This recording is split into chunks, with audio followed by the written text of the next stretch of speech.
Hey, what's up, Liron here. Today we're going to explore some advanced wet and wet concepts. I'm going to show you how to build a painting almost exclusively using wet and wet, and then using that to create a great sense of focus by bringing some details to the front. This is revisiting, again, a recent live stream I did, and I hope you're going to enjoy it. So we'll get started. I did want to share some of the at least drawing stage, even though we're going to go through it in time-lapse. The reason I'm sharing it with you is just to let you know that when you paint like this, one of the odd, kind of strange advantages is because you're going to paint wet and wet, it's actually okay if the drawing is a little looser, because you're going to carve out the shapes essentially from the paint. So you're going to do some wet and wet, then you're going to lift, and that's how you'll create the actual shapes. So you see me now pre-wetting the paper, and we're going to go through this stage relatively fast too. So this is 3 times. I'm thoroughly wetting it because it's a very thirsty, thick paper. And now I'm starting to charge in some paint. I don't usually do these many, that much, what do you call it, time lapse. But this time, this is just...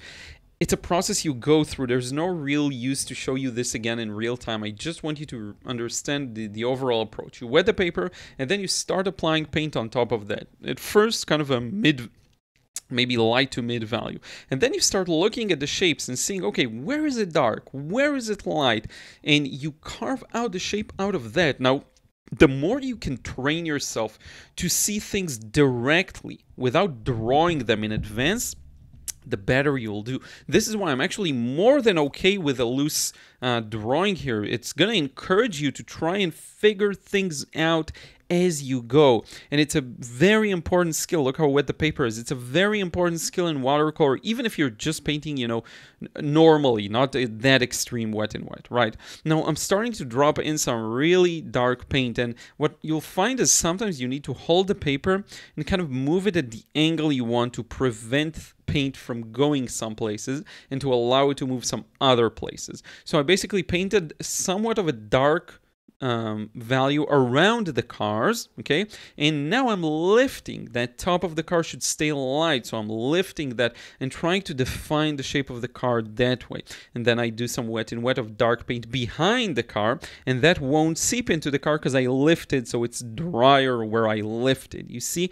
And that's how you're gonna repeat and repeat and repeat and do the same thing, but just gotta be careful, right? And you have to have good control of water to paint ratio.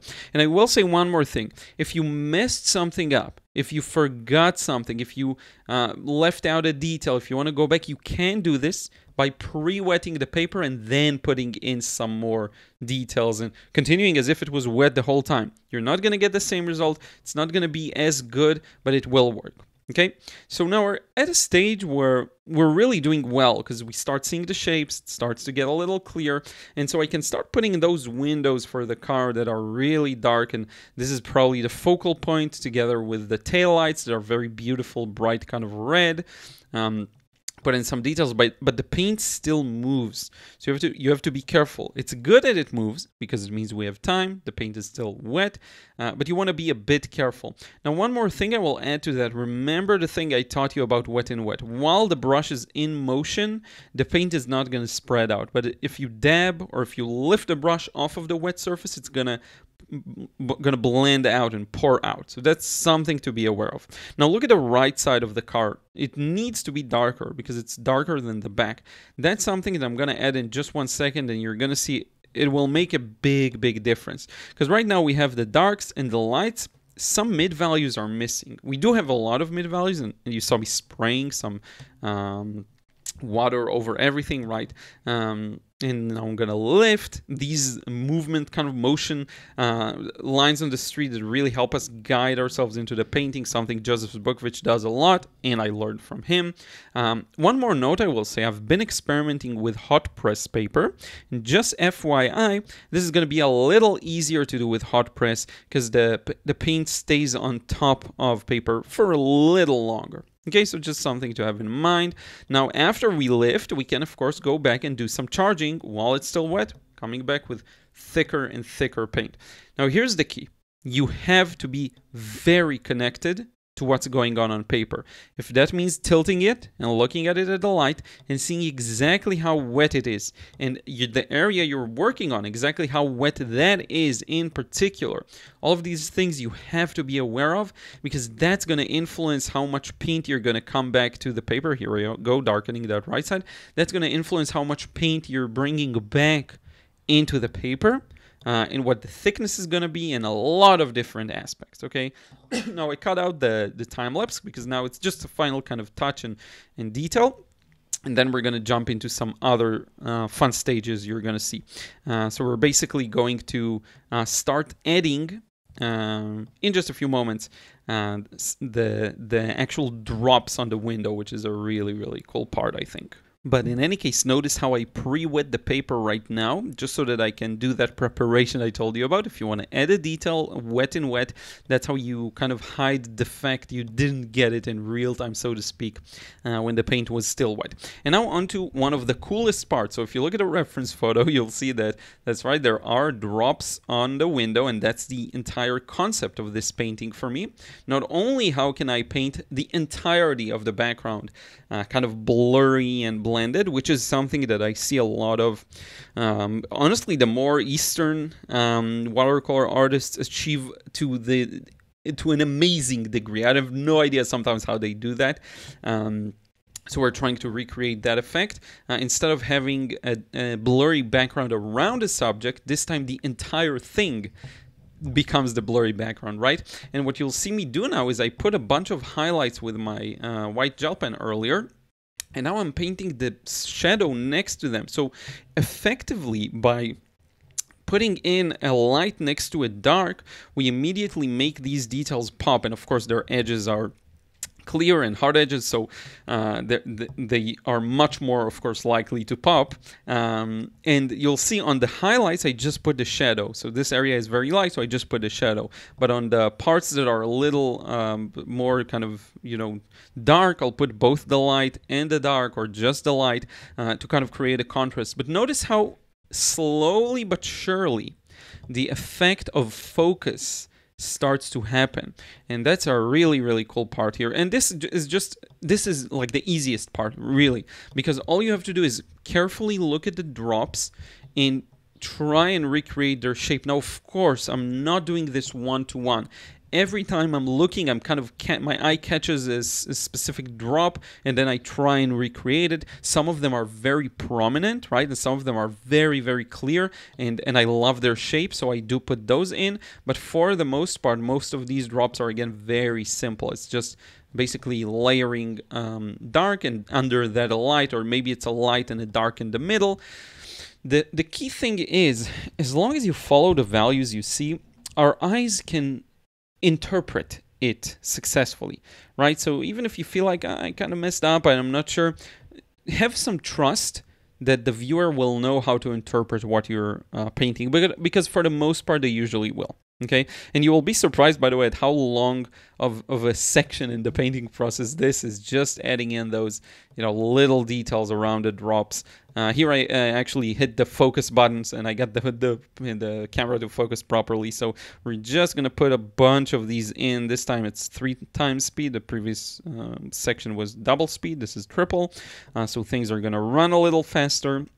I don't want this video to be super long, but I did want to show you most of the details, right? Let me know, by the way, if you want me to do some very short videos, like 5 minutes, 4 minutes of digest kind of the process, like something like James Gurney does. I don't know if you like that kind of a thing. Let me know. But in any case, yeah, now I'm adding in a bunch of these tiny little dots, small dots, because that's actually the majority of them, right? There's a lot of small ones and then a couple of larger ones. And the larger ones help the viewer read the smaller ones, because it's like you see something up close and clear, then you can do a bunch of these more abstract versions of that in the distance, and we know what we're looking at. You know, this white gel pen is just fantastic for these things.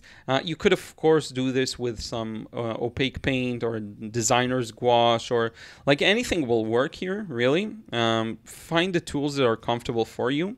I see some people that apply these paints with a nib pen because it's thin, so you can get some more accuracy in, and it's for metal, so it's a little easier to control. You know, honestly, find what works best for you and don't overthink it, and kind of learn what works for you. So here I am lifting some of those taillights. You see, there are some taillights there on the car, and I'm lifting them because I missed them earlier. Now, the fun thing about lifting like that is that it's gonna have blurry edges naturally, just because lifting is usually not a sharp, it doesn't produce a sharp result, and that actually helps us here because it should be out of focus, you know. And now I'm just adding a bit of shadows next to these highlights, and you'll see how slowly they pop. We're also going to add later a bit of details to the taillights, make them a little red, and I will show you, once I show you the end scan, you'll be shocked how good this looks, really. Looking at it, especially face to face, I really like this one. So here we go, a couple of big drops you see there. There's a couple of huge ones that are going to have some strong shadows in them. But yeah, so I'm slowly starting to think just about the point I told you earlier, whether to cut some videos shorter. Some people complain when I go shorter, but I think for some processes, honestly, you can skip a bunch of things. And I do wonder how I should do the trade-off of showing the entire process versus just going faster over it. Maybe I can make listening to it more fun and more easy, and that way it's more fun, even if the video is long. I don't know, let me know. But in any case, I added a bit of yellow there because I saw in the original reference photo, this part was a little yellow. You know, the lines at the side of the road. I don't know what you'd call these, actually. And then I'm starting to lift the taillights on the car, which I missed again. Now, I'm going to show you this real time, but I actually cut out a lot of it. So I'm showing you just the most important bits. So look at how it lifts, and it stays blurry once again because lifting isn't something that's usually very sharp. We're going to lift the other one too, and this time I'm using my special Royal and Langnickel lifting brush. And here we go, we'll get to the taillight itself. So just putting a bit of red there will go a long way. Now, some people are tempted to put a really thick or strong red. Don't do that, because a big part of the taillight is the fact that it's very light. The fact that it's very, you know, it's not dark. If you put that dark, way too dark, it's just not going to read as a taillight. But in any case, I hope you enjoy seeing the final result. I think that touch of yellow and touches of red really made this one work. And now let's conclude. So thank you so much once again for watching. I hope you are enjoying these. And sorry again for going back and repurposing. I just needed to make some content for you as I'm away. But in any case, this is very useful, and a lot of people have actually asked me to just upload this process cut. You can also see it on my Instagram. I believe I have a reel or a really short video, even on YouTube, a short that shows this process. But I think it's really cool to push yourself to use as much of that as possible, and to really see if you can honestly create the whole thing wet and wet, and once everything is dry, it's done, like 100% alla prima. Very challenging, but possible. So in any case, once again, thank you so much for watching. I really do appreciate it. Be sure to check out my courses, books, Patreon, everything down below. I really want to thank you for supporting me. It means the world to me, and it does allow me to make a living from what I love the most, and is something I'm grateful for every single day. So with that, I will see you in the next video. Take care.